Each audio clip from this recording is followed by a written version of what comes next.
Oh, hey folks, how are we all doing?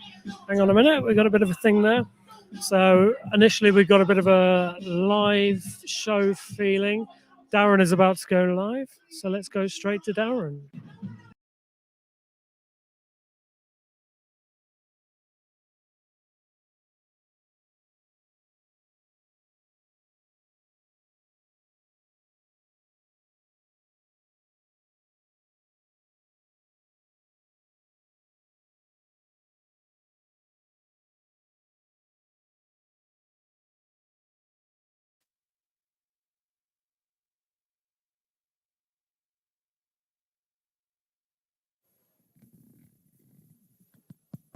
Yeah.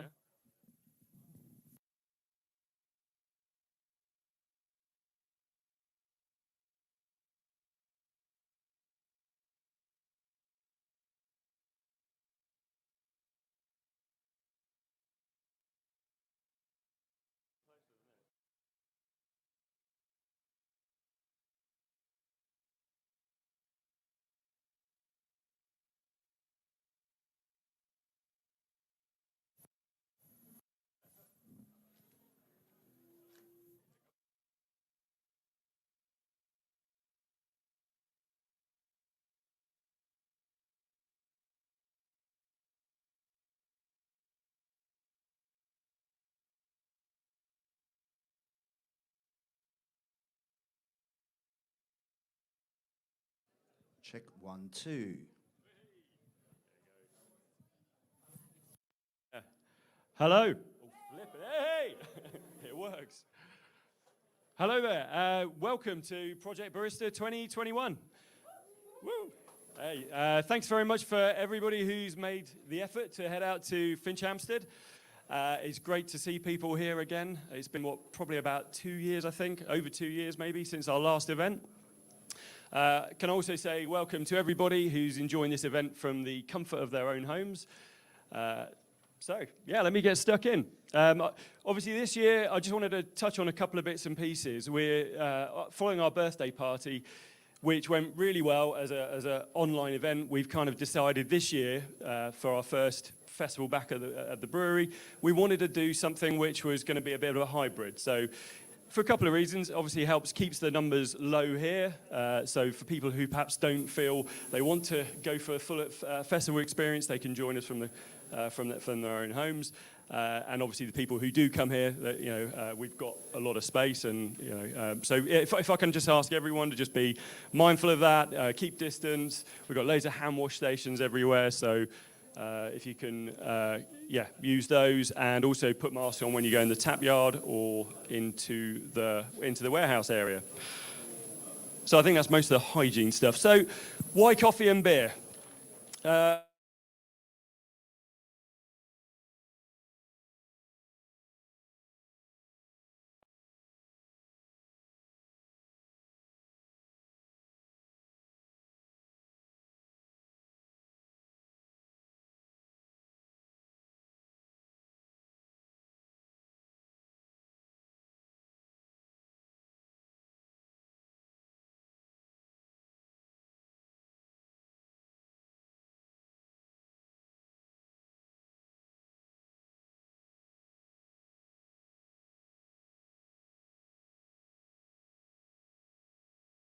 That actually we origin. Go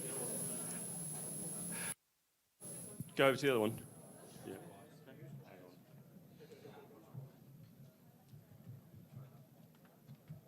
All right. Hello. There you go. Hey. All right. Okay, that's better. So yeah, we used Origin coffee for our first ever coffee beer. And actually, the first time we used it, we went for something that was really fruity, and it adds something very, very different to where we're at now with Broken Dream. We've gone for perhaps a more traditional way of using coffee for that, for the roasted notes. So Project Barista is, for us, it's just that bringing together of those two different ingredients. And over the years, we brought you caffeine, or Cap Heine, as many people called it. which is a coffee sour with raspberries and hibiscus. We brought you a wee heavy, and of course, I've got to mention Turkish. I think that's pretty much everybody's favourite Project Barista beer. A bit of a brute of a beer with figs and loads of spices and a lot of coffee. But the idea has always been to celebrate both the ingredients and not to just bring roasted notes to the party. That's what we're trying to do with coffee. And, you know, to do that, we're trying to shine a light on coffee's other flavor profiles. And in doing that, we work with different roasters for each of the beers. And with them, we're working with them on how best to integrate that coffee, how best we put it in. So it's not literally just about putting the beans in the cold fermenter, which is what we do with Broken Dream. We've done everything, and the guys will tell you a little bit more in detail a bit later on about this year's brews, how we've used them. But with every time, we work with the roasters to figure out the best way of adding that coffee to the beer. And we've done everything from, as I say, adding the beans in cold fermentation, also adding making like a hot brew of the coffee and then adding that to the cold beer. And there's reasons for why. As I say, I'll let the guys talk about it in more detail a bit later. And in fact, actually, in one year, one of the partners we worked with actually brewed something like 90 litres of espresso. So they actually made, I don't even know what the number was, but it was in the hundreds of espressos, and then put them into key kegs for us to use. So I think that's it from me. It was just a quick welcome. Before I go and let you guys enjoy the rest of the day, if I can just say thank you very much to our team, wonderful team putting this all together here today. Thanks for the roasters in joining us as well, and thank you very much to the volunteers for making today possible. So have a great one. Hope you have lots of fun. We'll be back at 3 for a talk with Phil from Anonymous. And also the guys from Nathan from QuarterHorse as well. So, yeah, have fun. Thanks very much.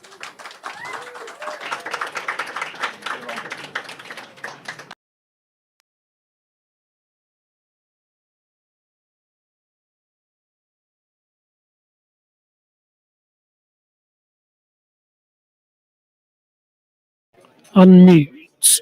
There we go. Apologies for the bit of a live show feel about this, but we're coming live from the corner of the room. So what I'm going to do in a minute is hand over to Andy on a phone, who's going to go and get some live latte art. This is Nico, our sound guy. He's that side.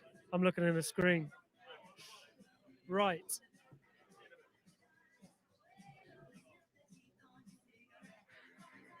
Bear with me a moment.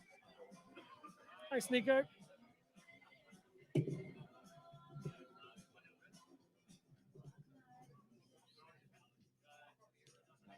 He's working it. There you go. All right. Yes, Gav. Yes, Gav. Okay, we live? We're good? Okay, so Andy's going to go and find the guys from Anonymous Coffee who are going to do some live latte art for us. Go for it. Double canned. Hopefully everyone at home is following along. You should have your online guide. And of course, your beers. I'm currently on the ESB, which is absolutely delicious. So if you're watching via the QR code, you can refresh it. I've just dropped a link in for YouTube, and you can click on the YouTube one to come and see comments and get some questions in. All right, I'm going to shoot over to Andy. Here we go. Hey, Tim, right, we're here with Anonymous, and it's going off live. Lovely. Do you want to just talk us through? Yeah, for sure. So hello, welcome to Anyone's Machine. We're Anonymous. We're going to do a couple of latte art pours for you guys today. One will be a pre-nani animal shape of some sort, and the other will be a Siren S. Amazing. So hopefully a little collaboration. Right, let's see it then. Alex, come and get your cheeseburger. We're using the PA for all the important announcements today. So I heard that you're somewhat of a latte art Yes, I competed in the UK Latte Art competition earlier this year, and it was my first time competing. Yeah. I did a very respectable 6th place in England. Amazing. So yeah, pretty chuffed with it. On first attempt as well. Yes. So you're almost. This will be one of my pours that I did for the competition. Amazing. Okay.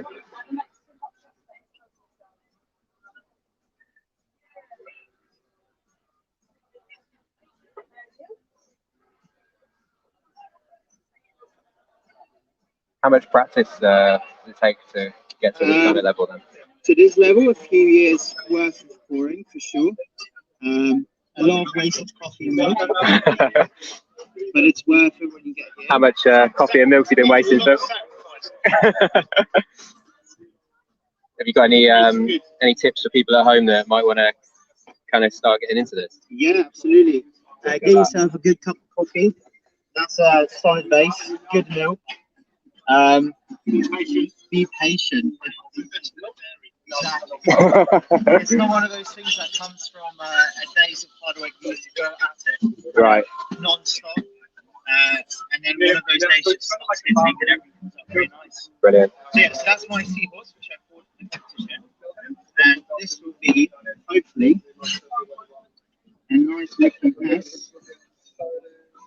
Right, so this is an exclusive for today. This is an exclusive, exactly. Going out to Project Barista customers here. So we're going to pour all of it to the top, and then just use the dry foam. So this is the top, yes. There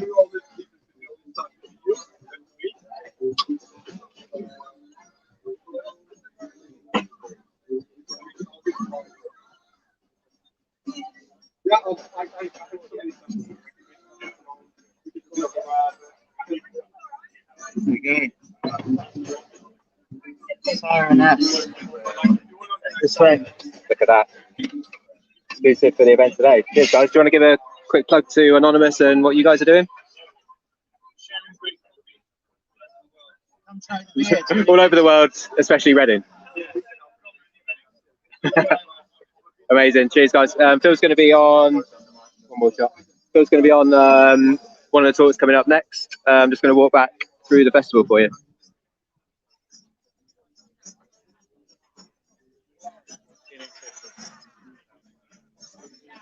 This is the Project Barista bar here. We've got all 4 of this year's Barista beers pouring here.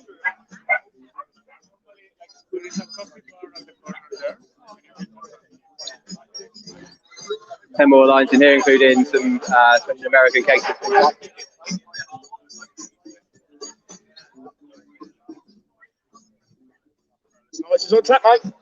Dark and Perilous Nights in here, very popular. We've also got all of this year's merch on here. You can grab that from the website from next week. New sipping containers in action.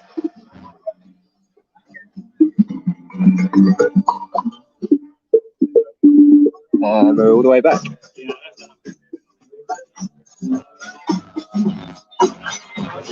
With him. Howdy. Bit of apologies for the sound while I wear slightly off. What are you saying? Let's move up. All right. This is incredible, this latte art. Here's a photo I got of this earlier. This guy is seriously good at this. So do go to anonymouscoffee.co.uk and check out Anonymous.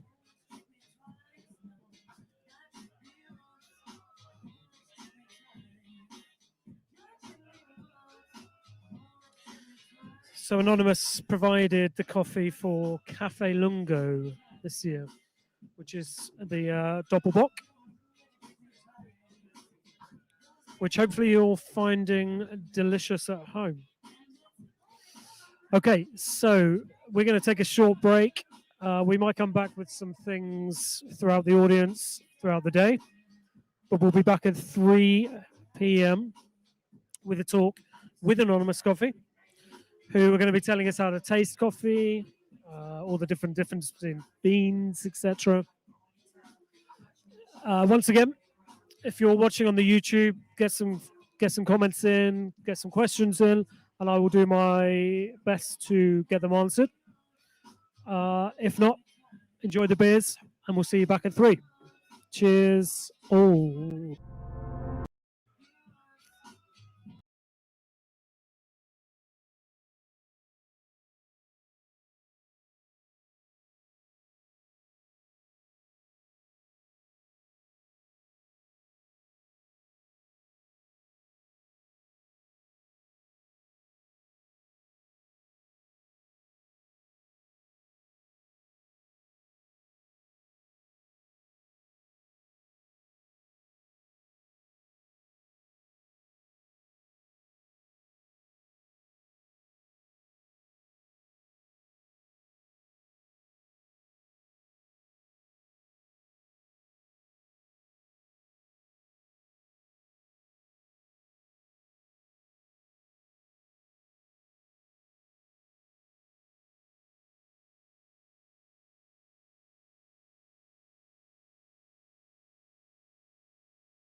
All right, folks, we're back in, and we're going to have a little update from young Matthew Lincoln.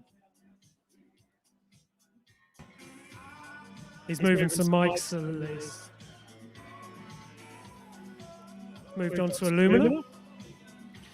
Do get your questions in on YouTube. Alex Dorning says, cheers from Leicester. Here we go. I know soft serve is an Omnipolo Buxton thing, but on Affogato theme, have you ever done an Imperial Stout float over ice cream?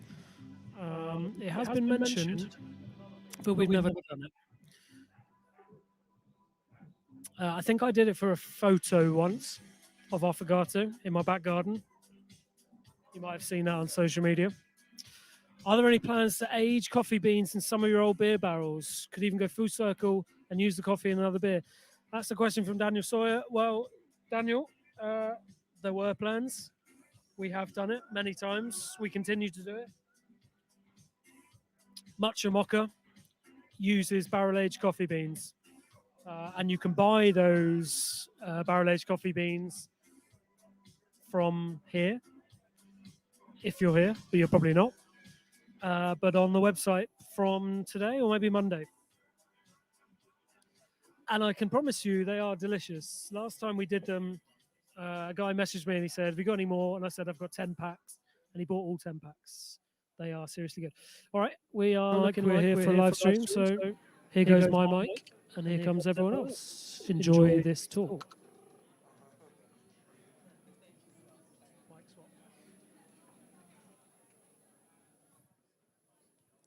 Good afternoon, everyone, and thanks once again for joining this year's Project Barista. I'm joined here with Nathan from QuarterHorse and Phil from Anonymous Coffee. So we're just going to be talking a little bit about the ingredient that makes this project so special, coffee. So first of all, Nathan, thanks for joining us. Just want to tell us a little bit about you and kind of QuarterHorse and. Yeah, sure. My name's Nathan. I'm the owner, roaster, green buyer for QuarterHorse Coffee. We've been working with Siren since the beginning of Project Barista. We've done everything from sours to stouts and, yeah, everything in between. So. Brilliant. So kind of how, tell us a story about QuarterHorse, like kind of how did you come to be or things like that? Yeah, I've just worked in coffee, I don't know, 15 years. So doing everything for everyone else and then finally deciding maybe I should just do it for myself. So yeah, we started as a cafe in Oxford about 10 years ago. And then 6 years ago, we moved up to Birmingham, where my wife's from, to start roasting coffee and have a cafe there. And so that's us, yeah. Nice. And Phil, same question, I guess. Yeah, so scarily exactly the same story as him, except the wife from Birmingham bit. I worked in coffee for quite a while now, longer than I care to remember. But worked for various other people and coffee companies and businesses, and then had the opportunity to do it for myself. So jumped at it, and that was 3.5 years ago now. I'm Phil, owner of Anonymous. Same as Nathan, I sound like his echo. Roaster, owner, green buyer for Anonymous Coffee Co.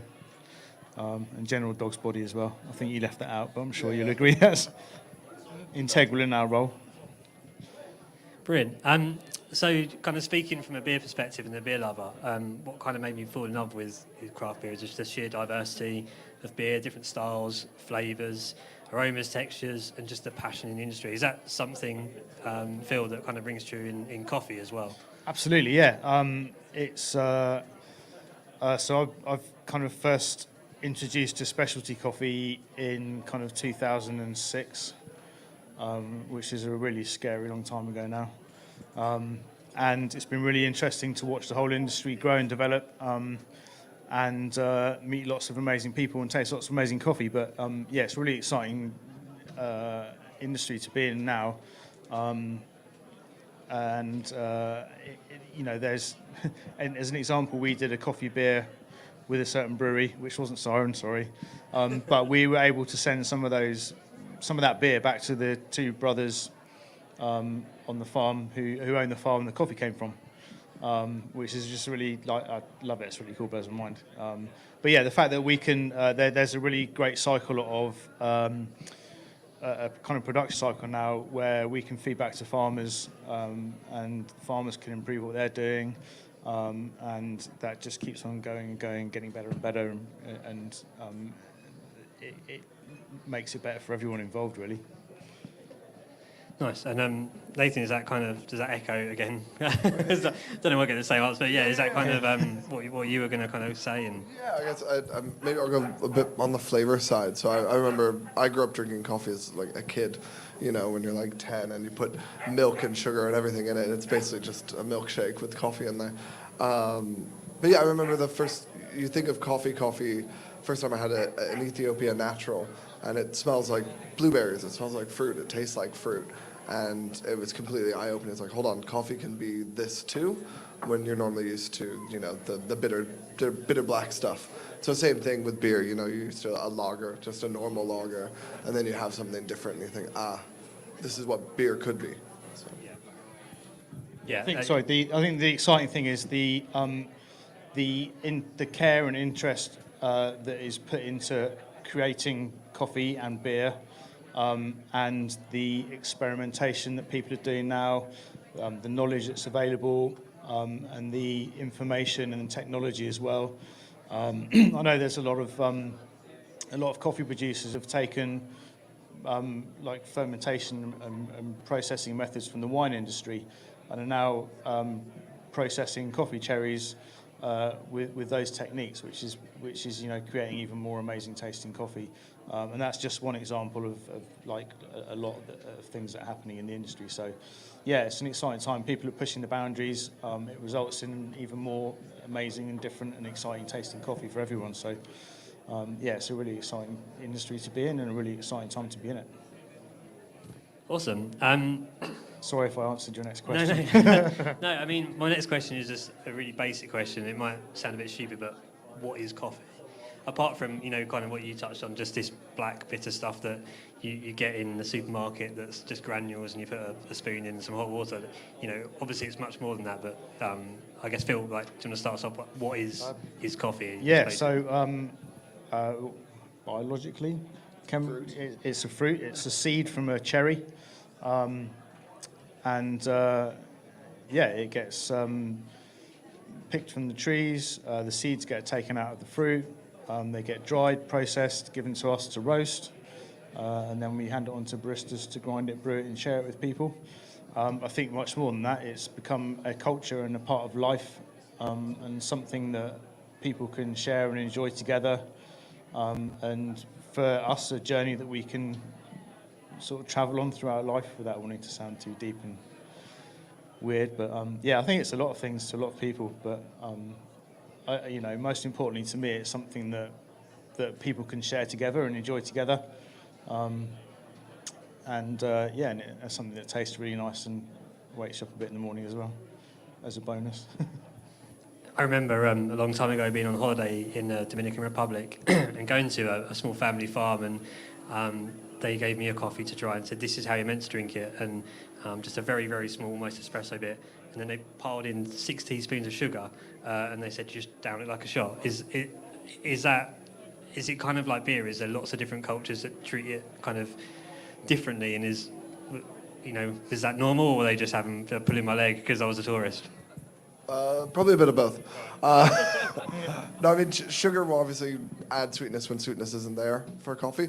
With specialty coffee, which we normally deal with, you probably don't need the sugar. But you're right, it's very culture bound. You know, you think you go to Thailand or somewhere, and you're talking about iced coffee, you're talking about sweetened condensed milk in there. It's a whole different drink. It should be cold, sweet, and easy to drink. And then you get to, like, I'm from America, you know, it's filter coffee everywhere. And then obviously espresso culture in Europe, and even then there's so many ways that they do the espresso recipe. Some people put sugar in the coffee as they're brewing, some put sugar after it. It's whatever you like, but I think we're working on that one end of the scale where we're trying to get the product so good you don't need to add anything, but what you do is what you do. It's your product. So I think, what you touched on there as well is there is lots of different styles of producing and brewing and drinking coffee, but each one of those styles and different ways of brewing it and drinking it, they all play their own special and unique way or part in the culture. So Italy obviously is a massive espresso culture. You go to your espresso bar, you have an espresso, you have a quick chat with somebody at the bar while you down your espresso, and then you go off to work. Randomly, we were at Eat Reading in Broad Street last month, and there was an Ethiopian food store next door to us, and I thought I could smell coffee roasting, which is a bit weird on Broad Street on a Saturday afternoon. And I walked out the back of the tent, and the guys were basically having a traditional, like, Ethiopian coffee ceremony. So they take the green beans, they roast them in an open pan on a fire, they grind them and brew them and share them amongst a group of people. And it's probably the oldest coffee ceremony, the oldest way of drinking and sharing coffee in the world. And to walk out of the back of a gazebo on Broad Street on a Saturday afternoon and be able to take part in that was quite, really mind-blowing and really exciting, but really lovely as well, So yeah, again, it's like, it's as important a drink it is, it's a very important part of culture around the globe as well, I think. So that's I mean, kind of moves on to my next question. That's roasting, is it? So the beans come out green. What would happen if you didn't roast it? What would it taste like? Is it drinkable? Not much. Right. No, you need to roast it to break down the compounds into dissolvable compounds so that you can actually brew something with it, yeah. And in terms of techniques of roasting, I guess there's different kind of ways and different ways you can treat various different beans, is that right? Yeah, similar to brewing, I'm sure. You can roast light, you can roast dark, you can kind of try to highlight what's in the bean. So, if there's a naturally sweet coffee, you might want to roast in a way that brings out that sweetness. If there's a very acidic coffee, you might want to roast in a way that brings out the acidity more. So we're trying to let the bean shine through. You can always just roast it dark and replace all the flavor in the bean with roasted flavor, so leathery and smoky, and that's, some people like that. But that's not the way we roast. And it would taste like twigs. Yeah. Twigs, if you don't roast it, twigs. Yeah. Nice. So back when we did the Grateful Eight, so some of you might kind of remember, some of you watching but might remember the Grateful Eight, we kicked off with Melissa Cole and the guys at the Craft Beer Channel teaching us how to drink beer. Essentially, you can drink beer just like you drink coffee, you just drink it. But there are certain things you can do to maximise the experience and maximise the aroma. There's a process that we have spoken about called cupping. Could you tell us a little bit about what cupping is, Phil? Yeah, sure. So cupping is a process that we use in the industry to assess and taste coffees. From our perspective, we use it to assess quality before we buy a bean. And then when we roast it, we use it to make sure we've roasted it right before we send it out into the wild. Roughly anywhere from 50 to 70% of what we taste we're actually smelling is actually aroma. So when we cup, we slurp off a spoon, much like when you're tasting wine and probably beer as well. You slurp it and you aerate it, and you draw lots of aromas over your tongue and to the back of your mouth. Long story short, it's basically we use a kind of similar size vessel to this, bit smaller. We steep a certain amount of coffee with hot water. 4 minutes in, there's a crust formed on top. We'll break that. We'll smell the aromas. Then we let it cool down, and we'll take spoonfuls and slurp it over the next kind of 10, 15, 20 minutes. And by doing that, we'll get the full range of flavors that coffee possesses. We also assess it for acidity, for body, for mouthfeel, for sweetness, for balance of flavors, a whole plethora of things. It's a internationally standardized process. So theoretically, anyone who's qualified, which I'm not yet, I don't know if you're. I am. Yeah, so Nathan's qualified, key grader. any Q grader around the world should be able to assess the same coffee and come out with pretty much the same scores and assessment of it. But from a kind of consumer perspective, I think sometimes a lot of people try too hard to taste things and forget just to enjoy them. So, tasting stuff is you put it in your mouth and see what your brain tells you. So I think it's important not to forget to enjoy what you're drinking or eating while you're trying to, don't try to look too hard for stuff in it. We did a cupping recently with a customer. So we had 8 people and 3 coffees. Everyone tasted something different in all of them. And they were split 3-3-2 as to which coffee was the favourite amongst the group. So, everyone tastes stuff slightly differently.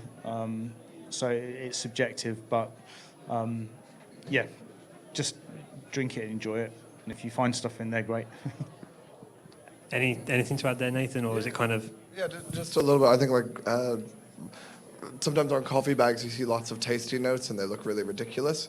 Or you drink it and you go, this doesn't taste like lemon. That's not really the point of them. It's more like what Phil was saying, sweetness, acidity, balance. The reason a cupping note's there is to help us think where that goes. So if it says honey, it doesn't mean that it tastes like honey.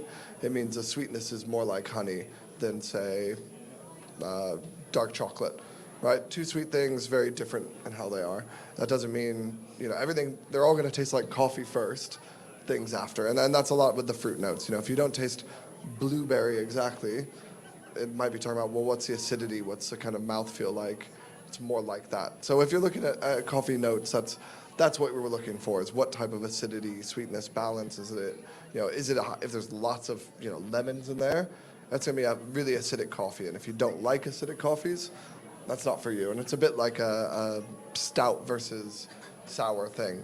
Some people love sours, some people hate sours. So if you see a coffee that's bright and fruity and you don't like that coffee, then steer to the other side, something more chocolatey, nutty, something like that.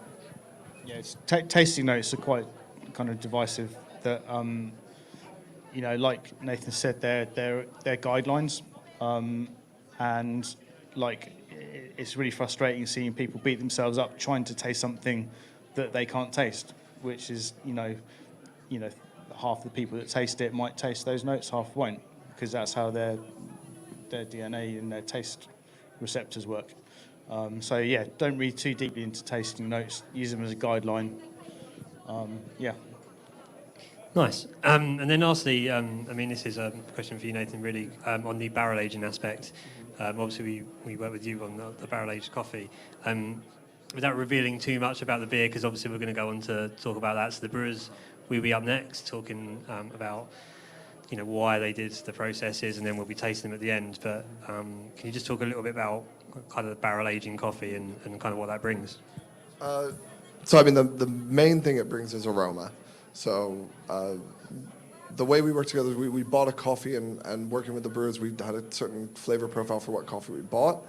But then we worked together on how long we barrel aged it, which was a really hard balance because you need moisture in coffee beans to roast it and to get sweetness. But when you put it in a barrel that had alcohol, the alcohol sucks out the moisture. So we did some tests of how long was too long, how short is too short. So balancing that, keep the moisture, but replace it with some of the whiskey aroma. It made it a bit difficult to roast, but we've practiced enough that it was okay. But that's mainly it. It's sweetness from the coffee, I think richness from the coffee, and then with the barrel aging, an added aroma that wasn't there. And it kind of it hid any coffee aroma, but you didn't lose why you're brewing with coffee. Did that answer it? Without giving anything away on how you brew it? Yeah, it's a difficult question, really, to say, please tell us, but don't say anything. Don't say anything. So that was a great answer. But I just want to say thanks for coming today. I know it's a busy weekend in coffee. For people, so we've got some coffee which is being distributed, and there's some coffee there. For those of you, obviously, virtually, we won't be able to do that, unfortunately. We've not figured that quite out, how to send out coffee through the waves, but there's a question. Okay.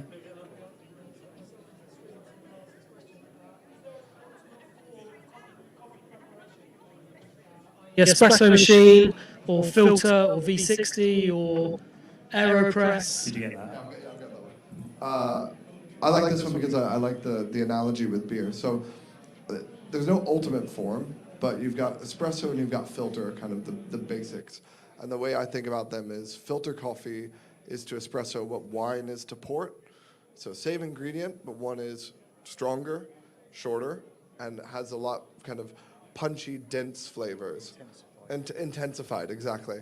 And then filter coffee, like wine, is going to be less strong, more dilute, but also a bit more delicate. You can get more delicate flavors from it. So there's no perfect one, but if you're an espresso drinker, there's ways to make it better. And if you're a filter drinker, there's way too many ways to make filter coffee. So you'll get lost forever. So I think the ultimate way to brew coffee is the way that you like best. Yeah. Nice. Yeah, brilliant. So we've got some coffee floating about, which we can distribute. Both Phil and Nathan, you'll be around for a little bit longer, so do feel free to grab them and ask some questions. But for those who joined in virtually, thanks so much. Hopefully that answered your question. And then tune in for the next talk, which is going to be with the Brewers. They're going to be talking about how they managed to get the coffee into the beer. So thanks very much. Thank you.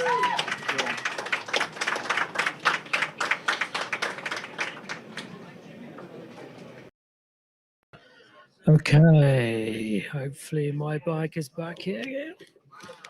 Beautiful little talk that. Really handy to hear. Sadly, you guys on the live stream aren't here with us because Phil from Anonymous is now handing out coffee samples, which is grand. Hopefully he's going to come my way. He's not. He's just walking past. This is so rude. Don't forget to get your questions in. I will endeavour to ask people afterwards if needs be. Or I will try to get them on the talk. So we'll do as I did there and read it out if it's in live time. So we've got a question there. Are water profiles as important in brewing coffee as are in beer? Very important in beer, obviously. If you've seen our recent blog on water profiles, we've recently got a whole new water purification system, which is super exciting because we can now build our own water profiles. We here in Finchampstead have a very hard water, which is fantastic for stouts, and so with this, which is why we've had so much good success with stouts.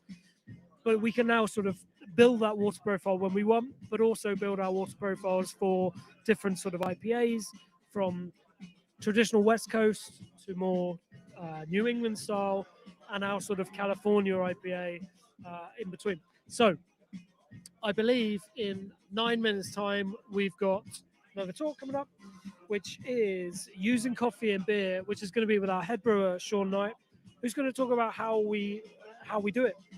Within the beers that we've got here, everything has been different, and it's super exciting. It's not just a case of making some coffee and putting in some beer, and he's going to tell you all about that. I'm excited about it. Hope you are as well. We're going to pause there. We'll be back in 8 or 9 minutes. Remember, get your questions in, and I will do my best to answer them. Cheers, folks. Hope you're enjoying it so far. Here we go.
Hey folks, back again, just before another talk.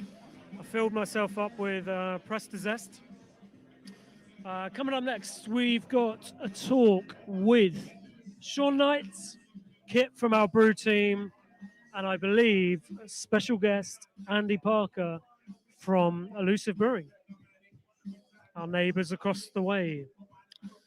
These guys are going to be talking about using coffee and beer, those sorts of techniques. Very much feels like I'm presenting some sort of radio show on tour at the moment, which is a bit of a weird one. Coming up next, we got the Spice Girls. We haven't. That'd be awesome, wouldn't it, if we had the Spice Girls playing? Talking of Spice, here comes Sean Knight. It's not on there yet, Sean. He's just tried to look straight into the camera. Get up on stage. I am live, Sean. Here we go. So, get your questions in. If you have any questions about how we use coffee and beer, let us know which ones of these beers you are enjoying the most, or your favorite barista beers of all time. I'm intrigued to know. I personally think this is one of the strongest barista lineups of all time. And I know I'm saying that as a Siren employee, but I'm saying that as a beer drinker and a beer fan. In the past, caffeine has been one of my favorites, or Cap Heine, as a lot of people thought. Obviously, bourbon Turkish. But I was actually a really big fan of cold brew as well, the black lager.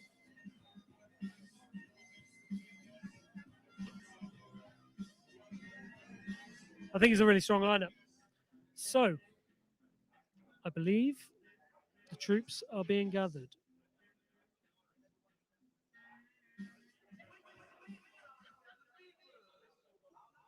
After this one, the last chat at 4 p.m.-ish. Might be a bit late now because we're running a bit behind, apparently. Try getting brewers together during a beer festival. It's pretty difficult. They're literally out there, just having fun, just enjoying themselves. And why not? Don't blame them. So yeah, coming up before, we've got tasting beer, and that's going to be with Sean again and some of the Siren Brew team. Really looking forward to that, as I'm looking forward to hearing a bit more about these brews. But they're going to be tasting through the beers and giving, it's the people that created these recipes.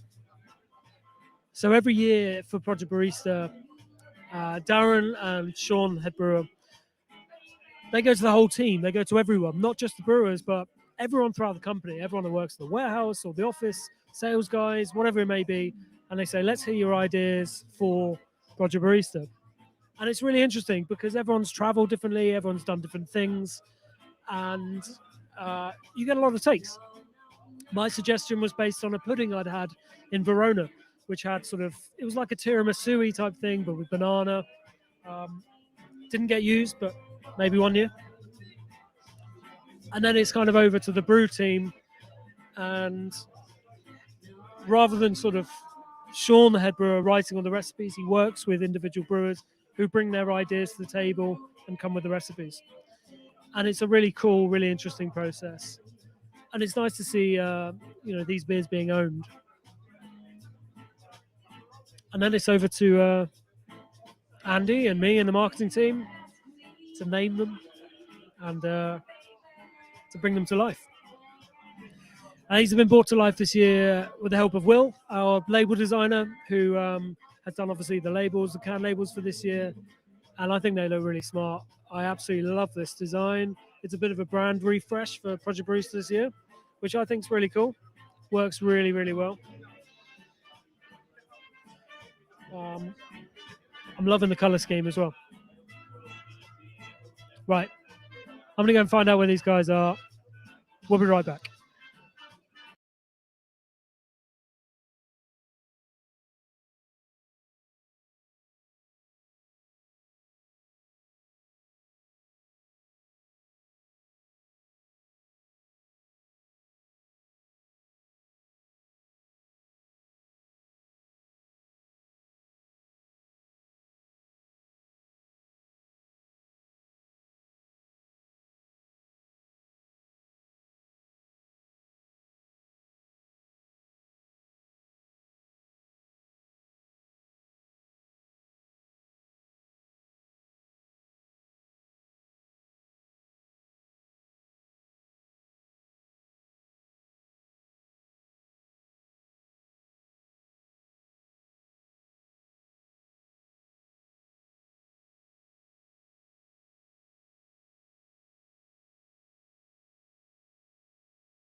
All right, they've been located, and they are making their way to the stage. Look at this. Look at this.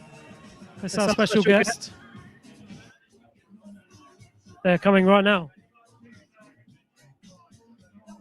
So, if any of you don't know who Elusive Brewing are, they are across from us on the estate. Andy started as a bit of a one-man band, but he's expanding. And he brews some blooming wonderful beers. We have Unholy Donuts with us here today, and he's just done a collab with Unholy Donuts. So check that out as well. Here they are. Here they are. I'm going to hand over to them. Let's switch the mics. Cheers.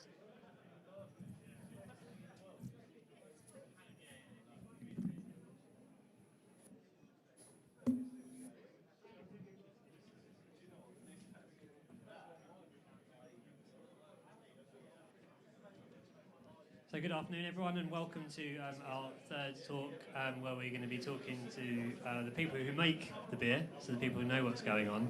And we're going to be talking about using coffee in beer. So we've just spoken to the roasters, and they've told us a little bit about coffee and what it is, and kind of how we drink it. So we're now going to go on to the next step about how we manage and why we use it in beer. So we're joined here by our the big cheese, so Sean Nye, Kit, who also works at the brewery. Hello. Oh, there we are, back in. We've got Andy Parker from Elusive, our busy neighbour just across the road. First question, and we're just going to go right in.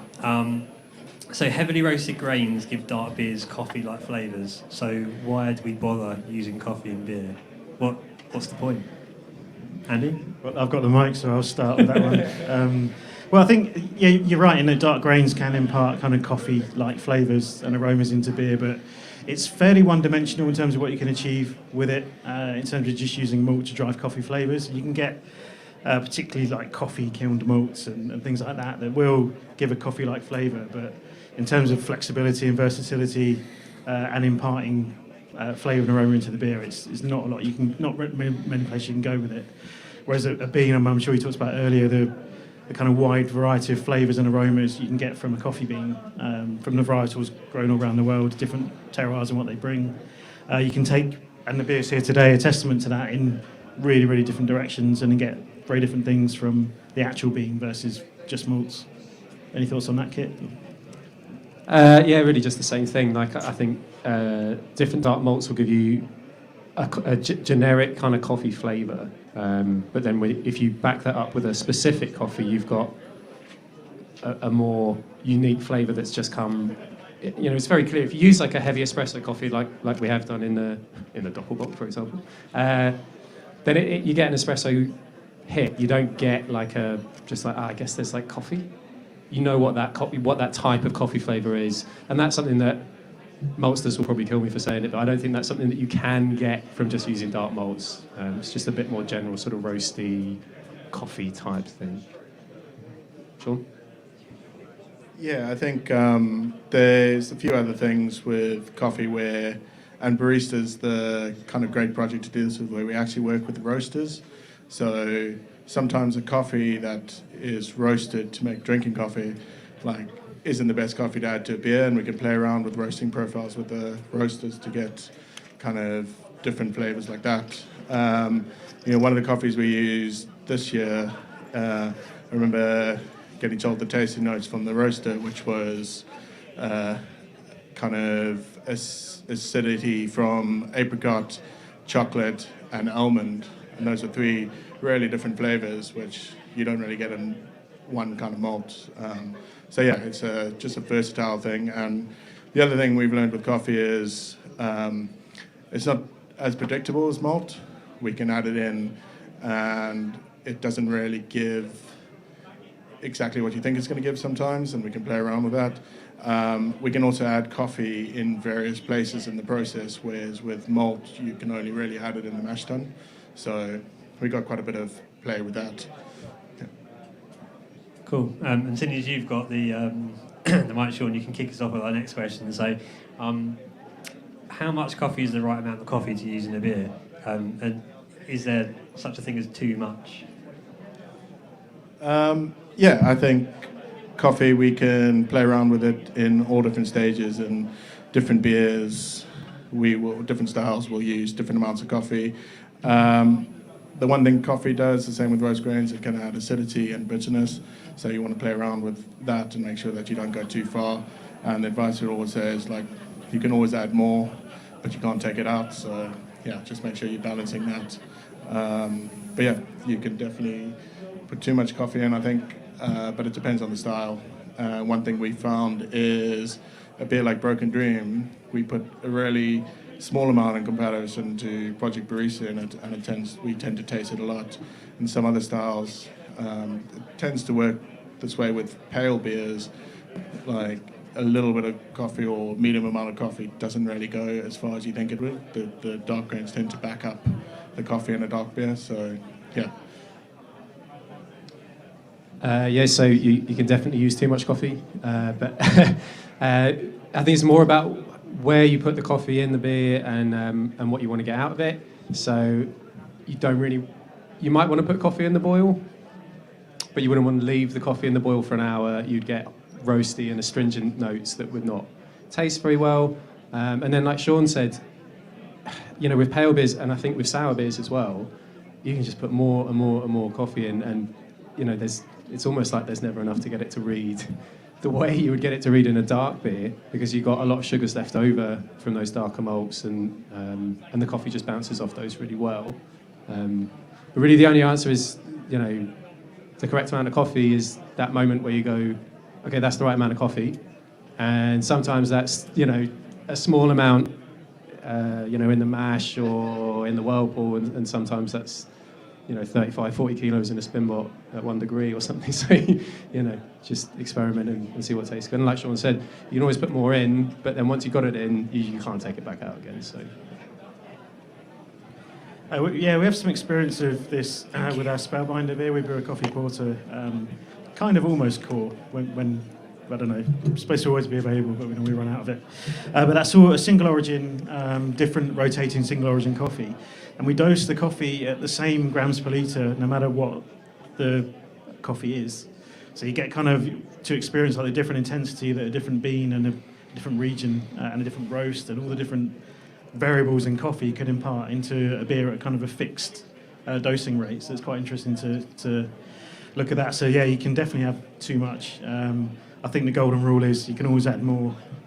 You can't take it out.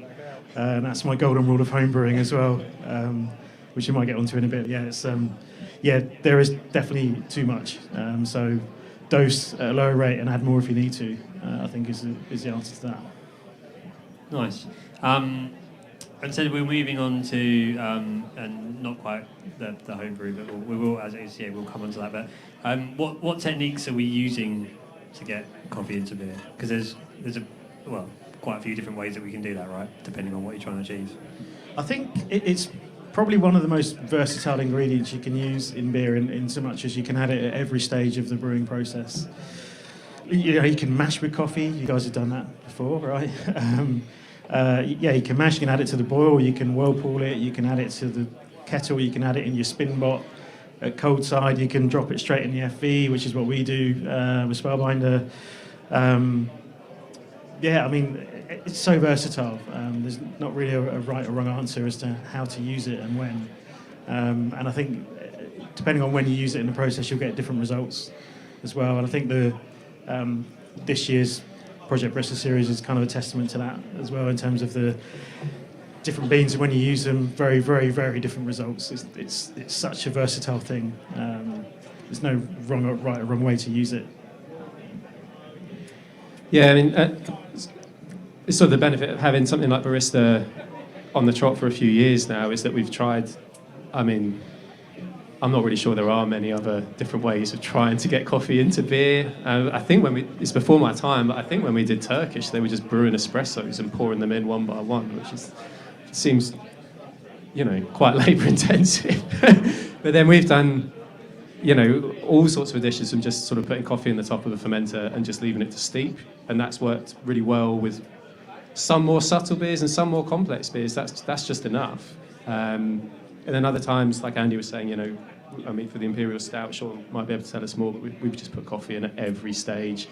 And then, other beers like the Doppelbock, this time we put the beer in at 1 degree whilst the beer was, the coffee in at 1 degree whilst the beer was lagering, and spun it at that temperature. And we got really good extraction, which we were quite surprised at. So, it really is a versatile ingredient, and it is worth playing around. Just, don't boil it for 60 minutes because it will taste awful. That's the only thing you can't do.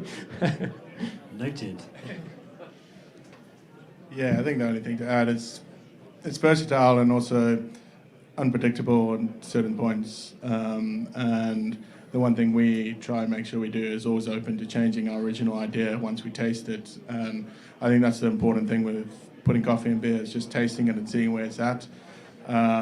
We have this little rule that we learned from Cigar City with the spin bot is when you're spinning the beer and you think it tastes right, you spin it for another couple of days just to make sure that it's there, because after that we're going to centrifuge the beer and we're going to cool it down and we're going to carbonate it.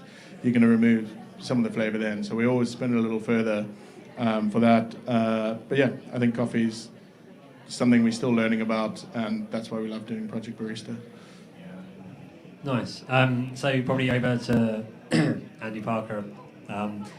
You're probably bored of being pigeonholed about the homebrew champion at this point, but we'll always come to you about homebrew. But as let's say we've got someone who's kind of either here or watching virtually, and they homebrew, but they've not experimented with coffee. What I wouldn't say the easiest, but what's the first step, or what's your suggestion on how they can start off and then work from there?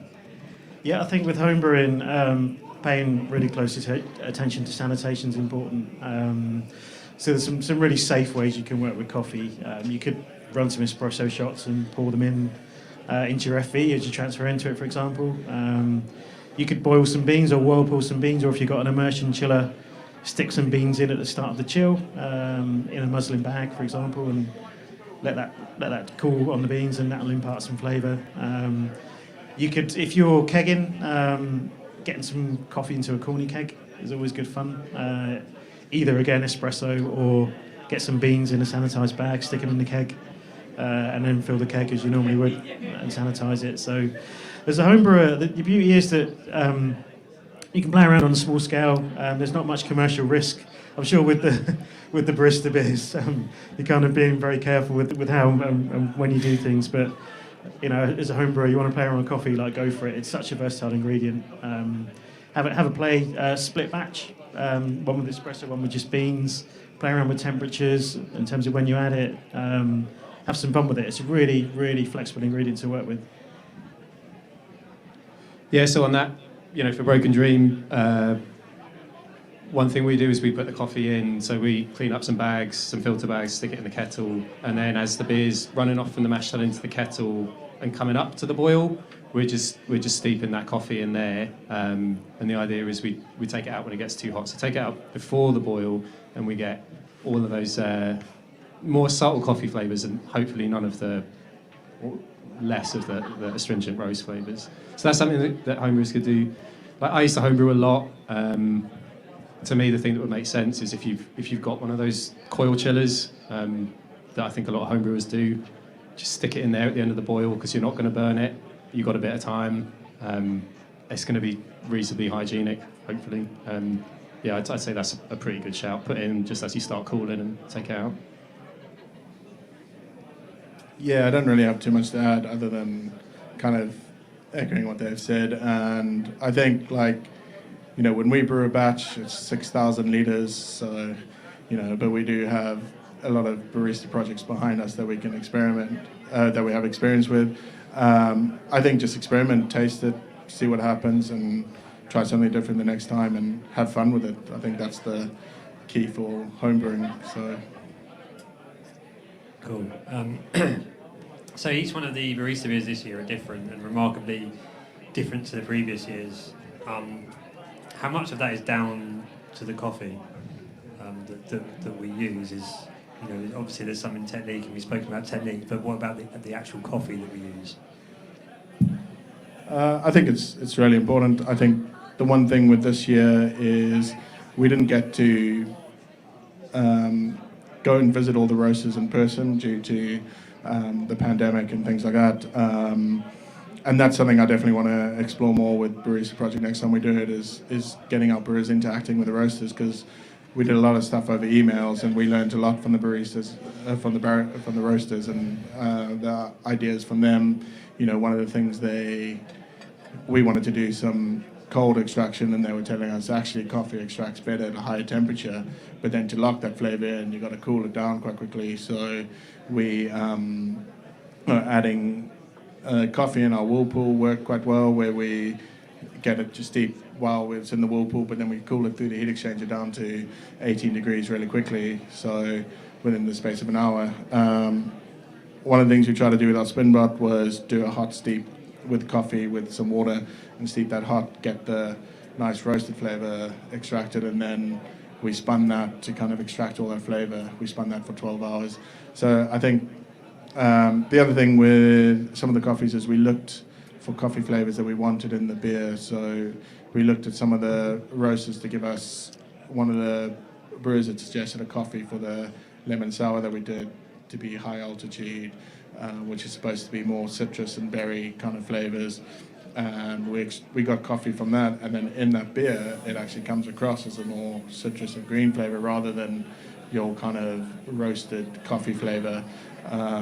So, you know, coffee is very versatile in that way, and the tasting notes come through from the roasters. But I think the big thing for the future with me for Project Barista is working more closely with the roasters and learning from each other about the different coffees. Yeah, I mean, the other thing to say is that we do put quite a lot of effort into designing the beer as well. So, you know, it's not just all about the coffee. We do put a little bit of work into that. So, yeah, I mean, we do plan the beers. We do think about the beers. We do think about what style of beer would work with what type of coffee. And I know I was chatting to Phil the other week, and he was Phil from Anonymous, and he was saying he'd quite like to do something where instead of the brewers sitting down thinking this is a good beer that I have an idea for, I wonder what coffee would go with that. He would quite like to meet up and then give us some coffee, and we go, oh, well, this would obviously work pretty well in this style of beer. So what we're looking for when we're designing the barista beers is a coffee that will meet our agenda. So it is a sort of 50-50 thing. Awesome. I just drank the beers. I wasn't involved in making them. Yeah, but I will say, like from a consumer's point of view, like the result in terms of the coffee characteristic and flavour in all four is really different, and it's a great flight to have here today and just try one by one. And in terms of what you get from them, like the coffee characteristic is vastly different. Like particularly the sour was almost getting reversing what we said earlier, almost like a malt aroma from the coffee. So quite interesting. Really enjoyed them all. Brilliant. Well, thanks, guys. It's been really interesting kind of talking about kind of the techniques and things like that. And I think we might have a question from the live stream. We do have a question from the live stream. With all the different versions of hops that you've tried from the same hop, like a T90 pellet, etc., have you ever thought about using coffee in different ways, like ground or micro ground, etc., from the same coffee? Yeah, just for people watching that, so the different ways that we use hops, you know, kind of T90 and all that. Is there a way with coffee, you know, ground, micro ground, full bean, things like that you use? We have the luxury as a brewery to have the spin bot, which allows us to play around with lots of different grinds. We haven't experimented too much with that recently on this project because we know the grind that works for us historically. But one of the things that we experimented on in the middle of last year was our barrel-aged coffee. So we barrel-aged some coffee beans in our barrel stall, and then Nathan from QuarterHorse roast those for us. A lot of roasters don't want to come near barrel-aged coffee because the notes from the barrel agings then sticks around in the roasters apparently sometimes, but Nathan's very good at doing that for us. And what we found when me and Steve were like playing around with the coffee is the barrel character tends to be stronger from the beans because they're the things that are exposed to the outside.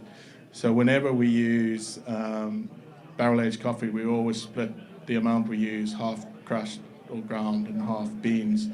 But I think, Andy, you mentioned you use beans in your thing to eliminate some of the certain flavors that you didn't want. And so I think, yeah, there is a lot to play around with that, and we will definitely be looking at that in future projects. But do you want to comment on beans? Yeah, we played around with crushed versus whole bean in Spellbinder and a combination, and found that they're just beans with that. What we do is add it at the end of primary at ambient and just chill it, so we get extraction at different temperatures over the 3 or 4 days. And found that beans gave kind of a less of that green peppery flavour that you want. So worth experimenting with that, I think. I think we've got another question from the live stream. There is one more question. You don't need to repeat it. Don't worry, I'm on it. Do you ever blend multiple varieties of coffee, or is it only ever one variety of coffee in the beer? Our pumpkin coffee porter is out in a couple of weeks, and for that we use a blend of coffees. Plug. Nice. Carving yams. 1st of October. We use a blend of beans in that, but it's about just what we want to get in the end product, if you like. So I don't know if you guys have played around with blends in Barista. So, Sean, you're probably a better person to ask, but I can't remember us doing that. But I know that the anonymous coffee that we used in this is a blend of 2 different varieties. But that's Phil's espresso coffee, and that's a great coffee, so that's why I went with that. But maybe you know something else, Sean. They used a blend of 2 different coffee origins just to make their roast. But when we tasted that, we thought it was the perfect coffee for the double buck that we did. So we went with it. I think Phil had a more in-depth reason, which I don't want to say the wrong thing, so I'm not going to make it up. But I think it is like I said, coffee is very versatile and unpredictable. I think it's definitely something we want to play with. We only get to play around with coffee and Project Barista in this sort of scale, but every now and then we'll get to use coffee in other beers, and I think we learn each time. And that's the big thing with Project Barista, is trying to learn. We did 4 beers this year. Maybe we'll do 6 next year. Maybe we'll do, I don't know. But the more beers we get to play with, the more we can learn. So yeah. Amazing, thanks. Hopefully it's answered all the questions in the live stream. Of course, people here that are here today, feel free to catch these guys and ask them any questions for the rest of the evening, this afternoon. The earlier the better, probably, because I'd imagine you've been drinking a few beers and. Get those questions in now. But thanks everyone for joining in, and stay tuned for the live tasting, which we're going to be doing with Hayley and Sam from the Brew team. Thanks.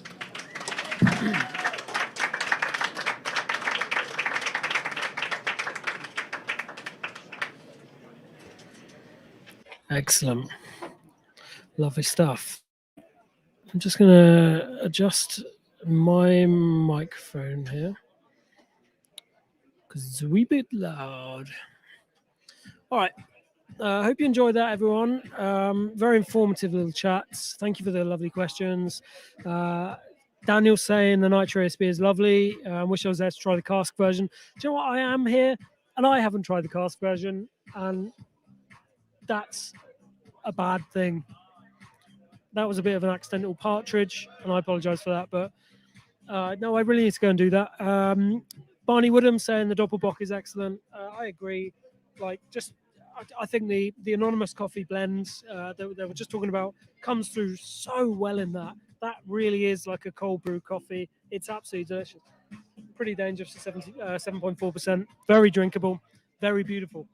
All right, so the last chat of the day, tasting beer with Siren's Brew team, was meant to start 2 minutes ago. We were never going to run this on time. Let's face it, we're going to face up to that. We're going to own that. We were never going to run this on time. We're always going to be a bit late. I'm going to go and refresh my glass and grab the next panel, which I believe is Sean Knights and the lovely Sam and Hayley from our brew team, who worked mostly on our extra special beans, the ESB, which is one of my favorite from this year. So we'll be back in about 5 minutes or so to check that out. So stick with us. Don't forget to get any questions in, any comments in, etc., and we'll do our best to get back to them. In the meantime, I might go roving with the old phone. let's go and let's go roving. Let's go and see some people and see what we can find. Here we go.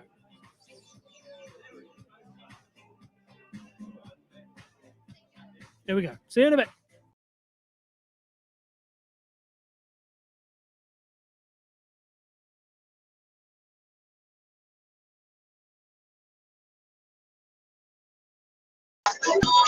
Here we go. Right. Let's go and have a look. See what's going on. Cheers, Nico.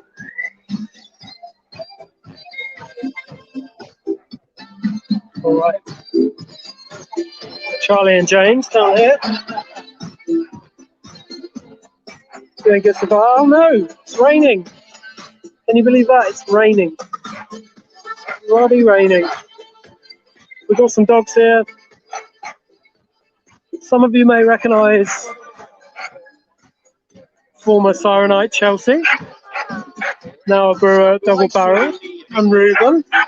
Cheers, Ruben, now at Yakima, and Ruben's dog, and Hugo. There's Darron. Oh, look, Andy's working hard, he's eating. He's on lunch, sorry. Darron, what are you enjoying so far? I am now on my first beer, which is the Cafe Lumber. Good call. Cheers. Lovely. All right.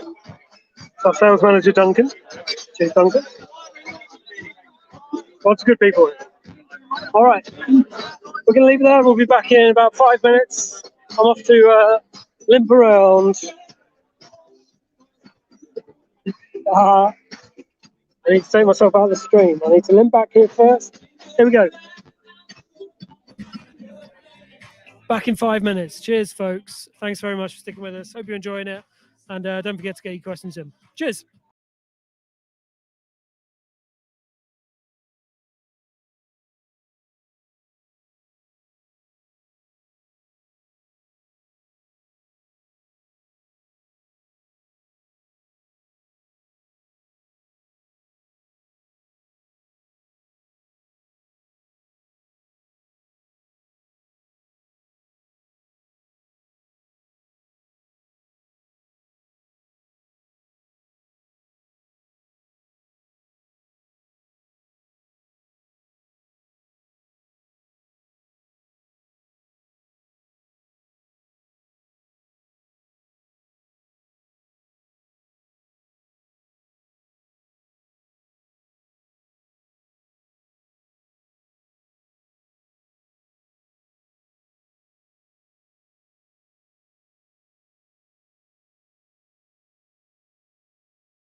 Alrighty ho. We're back on. Glasses charged. I hope you all have your cold beers ready at home. The next talk is tasting beer with the Siren Brew team. So we've got the lovely Hayley and the lovely Sam and Matt, the lovely Matt. Big shout out to Hayley's parents, Robin and Liz. They are listening in Tenerife. They're on holiday today. Couldn't come down to see Hayley on stage talking about her job. But they are there and they say hello. So I've just added them. We're live. You are live, mates. Awesome. So welcome to the last There they are. of the most I'll hand exciting over. chat of the Barista Project. It is the tasting of this year's Barista Project beers. I'm here joined by Hayley. Do you want to introduce yourself, Hayley? Hi, Mum. Sorry. Okay, my name is Hayley. I'm the newest brewer to Siren. My training was at Fuller's. I was there for 9 years, but I have been at Siren for 3 months now, and I've loved every minute of it. And And Sam? you've done a good job so far. Yeah, my name's Sam. I've been brewing here at Siren for just under 6 years. Essentially where all my training and stuff's happened. So yeah, between the two of us, a lot of different experience and all those good things. So Nice, lovely, great introductions. So we're going to kick off. So the first beer that we're going to taste. So for those of you who are joining us on the live stream, we're going to go in for the ESB. And for those who are here in the tent with us, the lovely Amber Lee is walking around with the cask version of the ESB. So, there you are. Changes everything. So if you want to grab hold of your ESB, whether you're virtual or here in person. So I'm just going to pour some out. So we've got the nitro version in can. So hard pour, of course. Look at that. Brilliant.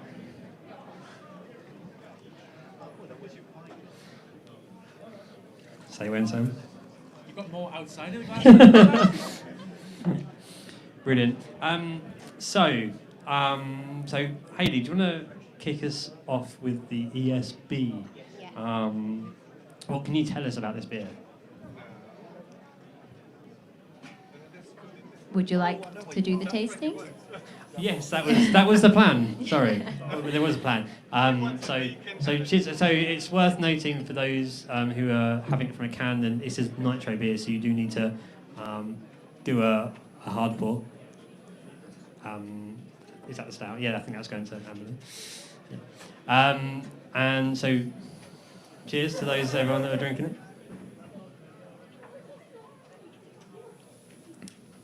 So obviously, those of you in the crowd have got the cask version, but we've got the nitro version, and we'll go on to talk about the reason why we nitroed this beer. Phil, first thoughts, guys? Yeah, so first thoughts, I would say the nice thing about this beer is that it seems to sort of start and finish with the coffee. So straight away when you sort of get your nose in there, you can really smell the coffee coming through. And then when you take a sip, you've got that lovely balance between the malt sweetness that plays really nicely with those fruity esters from the yeast. And then in the background there, you've got the bitterness from the hops coming through. But then I think it finishes really well because you've got that bitterness from the coffee that sort of rounds it all off. And then you've got a nice smooth finish. That hazelnut in there as well. Yeah, I think the hazelnut just sort of accentuates all the nice sweet flavors. I just think it's a really nicely balanced beer and really drinkable. Yeah, I think it also, I mean, for those of you who are drinking the cask, then this is an obvious thing to say, but for those who've got nitro, it drinks like a cask. Yeah. Which is really interesting, which kind of goes on to the next one. Why nitro? I've kind of answered it, but was there a thought process behind that within the brew team, or? Yeah, so there was two reasons really we wanted to make it nitro for the can, and that was because the ESB is traditionally a cask beer. We wanted to try it nitro in the can because it gives it more of a cask feel, so it's a bit softer. It's got the mouthfeel that's similar to cask. But then the other thought we had was sometimes when you carbonate beers, you get what we call the carbonation bite, that kind of zing from the carbonation. And without that in there, we wondered whether the acidity from the coffee would sort of bring more of that back while still having the smooth mouthfeel from the nitro. Brilliant. And how did we get the coffee into this beer? So for this beer, the thoughts for how to get the coffee into it came from how you make cold brew coffee. So we didn't really want the coffee to be too astringent, too bitter, because it would overpower the flavors of the ESB. So with a cold brew coffee, you get a softer, more delicate coffee flavor. Even sometimes a bit fruity, that kind of thing, which we thought would work really well with the ESB. So what we did was, once the ESB was almost fully fermented, we chilled it to 10 degrees. And then we put coffee beans in the spin bot and we spun the beer at 10 degrees in the spin bot with the coffee to get a similar idea to a cold brew coffee, but also without diluting the taste. So if we'd made a cold brew and added it to the beer, we might have diluted some of the beer taste, which we didn't want to do. Amazing. And it's probably worth, this is kind of an observation and a question, but I think, Sam, you're kind of in a great place to answer this, being here for 6 years, so being part of all of the Barista projects. But Barista usually starts like from the idea and works outwards. Whereas with this beer, so it's creating a beer that falls between styles. But with this beer, it had an intended style, and that's not something that we normally do in Barista, right? It's kind of is it like a reverse of what we normally do? Thank you very much. Yeah, so with the ESB, I mean, if you look at past Barista projects or this year, like with the Doppel and stuff, like very much taking an idea and then throwing it in between styles or not in the way that it traditionally would be. This guy was the ESB was very much like, we're going for this, like straight down the road. An important thing that varies it from everything else that we made this year was most of the time we use our house yeast, which is like an American Vermont strain. This guy was with like a classic English ale. So in terms of the flavors, not just coming from the malts and the coffee and the hazelnut, that's also bringing like a huge flavor profile forward as well. So yeah, this one we really went for hitting that nail on the head, and I think it worked. I like this. Yeah, I think it worked. Is there any questions from the audience on this beer? Any burning questions for the brewers? Cool. I'm just gonna go with the mic. Sorry. So when you say you've got your like house yeast, so that's an ale yeast rather than a lager yeast, right? Yeah. So our house yeast is an ale yeast. It's an American Vermont strain. We've had it for like, pretty much from Siren's inception, like 6-7 years or something. That's in essentially like 99% of things that we make, apart from lagers and stuff like that. But this we did get in, an English ale yeast just because it would have been, for the style, it makes a lot more sense. It works. Yeah. Tim, is there any questions? Any virtual questions coming through? Not so far. Brilliant. Any more questions, or should we move on to the next beer? Oh, question over here. Brilliant. With the different packaging on it, have you done anything different with the beer for the nitro keg cask, or is it the same? Packaging in terms of... Yeah, so I think it's is it did we brew, is it the same beer just packaged in three different... No matter the cask that we have in the tap room, the kegs that might be around, bars or what we're serving, and the nitro cans are from the exact same batch. Like super quick. When we do nitro first, so it goes into a bright tank, we don't fully carbonate it, gets sent to the canning line and gets dosed with liquid nitrogen. and then that slowly dissolves, carbonates the beer, and then after that we carbonate to what we want, and then it goes into keg or say if we were going to do regular can. Hope that answers your question. Brilliant. I think that's everyone. So we're going to move on to the next beer. So for those of you who join us, Anley is just dishing out some sours, and those of you joining us virtually, if you want to crack open Press to Zest, so it's the one we're on next. So this is the sour that we're trying now. So I've got some fresh glasses for you guys. Thanks, Sean.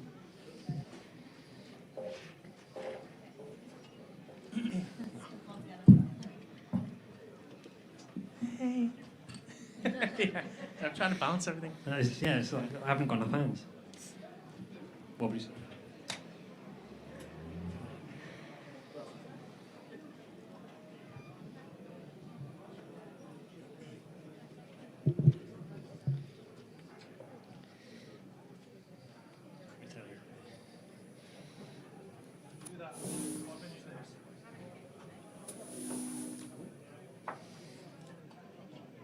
Thank you very much.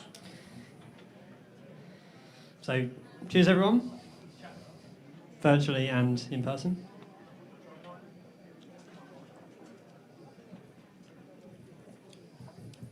Yep, that's a sour. Tasty, yeah. Really drinkable and really well balanced. It is kind of my first impression. I drink a lot of that. Yeah. Sam, do you want to tell us kind of a little bit about this beer? Yeah. So one of our brewers, Rob, initially pitched this idea. So something that he mentioned, which I can't remember the exact name of. Apparently, there's a TikTok thing where they mix lemon with espresso. I don't know what the exact name of that is. Amberley, no. Mazagran. That's the name. There you go. I'm reliably told. Yeah. I'm not on TikTok, obviously. Yeah. So, when it comes to sours, something that we've done a lot of in the past, we don't shy away from.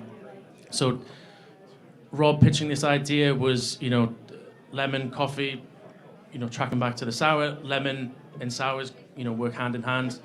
One thing that we did with this guy, so just like we would with any kettle sour, so get our beer into the kettle, pasteurize it, inoculate it with CO2, let it rest in the kettle over the weekends, kettle sour. One big difference is most of the time we use a pure strain of lactobacillus. With this guy, we used a lacto strain called Helveticus. As far as I'm aware, we've never used that before in the brewery, but it's meant to have a more, citrus sort of flavor backbone to it. We also used lemon concentrate, which if anyone's tried the Pump Radler, there was some of that lemon concentrate and lime concentrates in that. When it came to, once the souring's done, generally the pH gets to around about 3.3. That's very, pretty low, very tart. When we added this lemon concentrate, it dropped it to below 3, so like 2.9. So again, even tarter than, a lot of the kettle sours that we do. But yeah, I think it works really well. Lemon, sour, tartness. The coffee that we used was a high altitude Ethiopian. So again, going for those fruity flavors, citrus flavors. And I think there was a small dry hop of Simcoe just to add a little bit of a hop character there. But yeah, coffee and sours work, it seems. Yeah, I mean, you touched on the coffee selection, a coffee grown in high altitudes, and I think we spoke about this with Phil, but they kind of exhibit acidity and berry notes. Yeah. And that definitely comes through. Yeah, for sure. And this is a pretty sour beer. I don't know, do you know the pH off the top of your head? I can't. Yes, so like I said, when it comes to Calypso and things, it's around about 3.3 pH. This guy was on, 2.9, rose to around about 3, so it is more tart than our usual sours. Yeah. But having that acidity, slight acidity from the coffee and those fruit flavors works really well. And just for reference, what's the standard pH of like an IPA or something? Like 4.5, 4.4 is like a standard finished beer. Nice. So sour. Yes. Yeah. Yeah. If you didn't get that. And yeah, I guess coffee sour sounds like a bit of an odd. I don't know if it's not just me, but I remember the first time I had caffeine, a few years back now. I think it was. I've lost all concept of time. But caffeine, it struck me as an odd style, but works really well. And there might be some people out there that have probably seen it and thought that's strange. Coffee and sour are not two things that you would put together. But I think people just think coffee, it's dark. It's in, obviously stouts and stuff. That's the go-to. But yeah, we've experimented a lot with, pale ale, sours, just trying to find where that, sweet spot, that balance lies. Yeah. And then kind of last of all on this one, before we take questions, how did we get the coffee into this beer?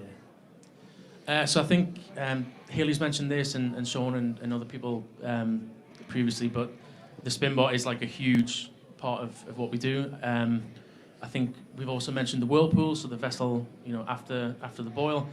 There was around about 20 kilos of that coffee in the whirlpool, so it gets a sort of flash, of that hot wort, and then it's cooled down, so it doesn't get a huge amount of contact time, but you're still extracting, a lot from there.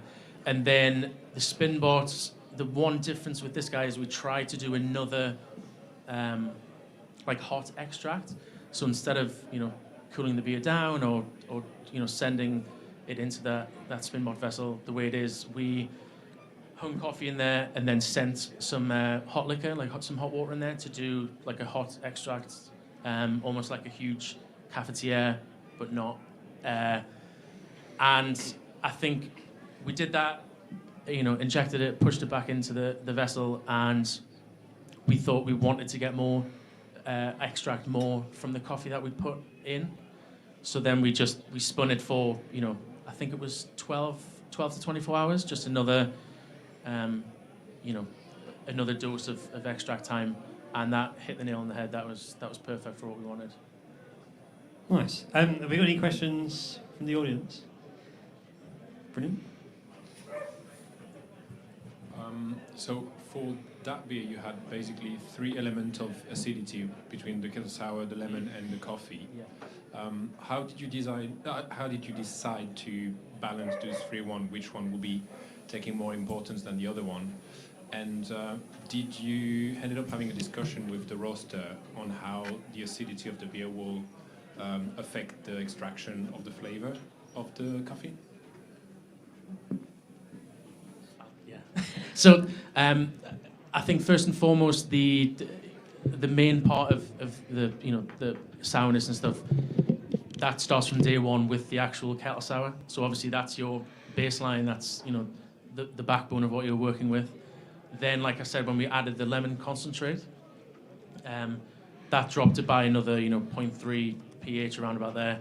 So then that's another it's added to that baseline. Again, it's meant to be a lemon coffee sour, so we didn't want to hold back with that flavor aspect. We also used lemon zest as well. I should have mentioned that. And then the coffee after that, when you're talking about these high altitude fruity coffees, we're not throwing it in there to get ultra dark like chocolate roast. So I think in terms of acidity, it's meant to play off everything else that we did before adding that coffee. I think, yeah. Yeah. But in terms of the roastery as well was Clemson's, if I remember right. I can't remember off the top of my head conversation. That would have been, I think, Rob and Sean having those conversations about, the finer details of that. I just remember throwing it in the whirlpool and the spin bar. Any more questions before we? Oh. I did every single spin bot for every single coffee beer. Yeah. You're welcome.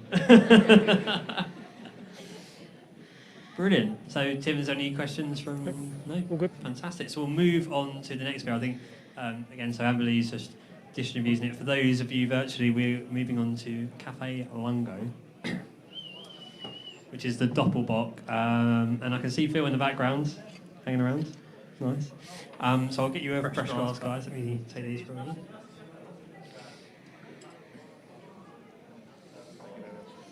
Nice.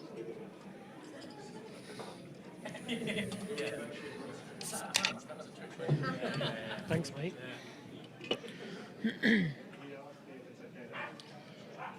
So for those virtually, if you want to pour out your Doppelbock, that colour.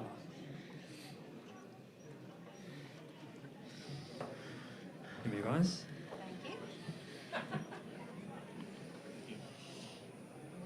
Cheers. Cheers, everyone.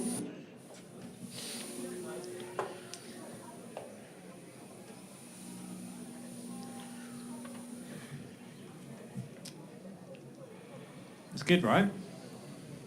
It's a brilliant beer. Yeah. Tell us a little bit about it, Hayley. Yeah, so just to comment on the beer itself, the thing that strikes me is its colour. I just think it's such a delicious red colour, which can be hard to get into a beer sometimes. Sometimes you can get it a bit on the brownie side, but this is definitely a lovely red colour. So, yeah, to tell you a bit about the beer, the idea for this beer actually started out as a dark lager. But then, as we were talking about it, Kit, who was up here earlier, came and spoke to the rest of us, and he told us about an idea to make a Doppelbock. And he basically was saying about how the sort of sweet, strong backbone of a Doppelbock would stand up more strongly to the coffee than a dark lager would. And the way he was describing it, we were sold on the idea, and so that's what we wanted to go for. I would say with this beer, obviously with like the ESB and the sour, we were going for coffee notes that were subtle, fruity, not too overpowering, but obviously this beer can stand up to a stronger coffee taste. So I'm sure we're going to go into it, but yeah, this was made with an espresso coffee. I'm sure you want to go on to that next. Yeah, I think one of the things we probably did touch on, and I don't know if this was Kit's influence or not, but Doppelbock can be a really sweet beer. So actually what the coffee brings here is a nice bit of bitterness to really balance it. I'm sure that, this isn't a traditional Doppelbock, and we might be run out of Germany if we took this over there, but I think, as a beer, it stands out really well, and it's, again, much like the beers we had so far, I think, I probably said it quite a lot, but balanced really is like the key word that I'm kind of thinking with this. And you kind of mentioned the coffee selection and kind of, we've got to kind of touched on that, but how did we get the coffee into this beer? Yeah, so for this beer, we worked again with Phil from Anonymous, which was awesome.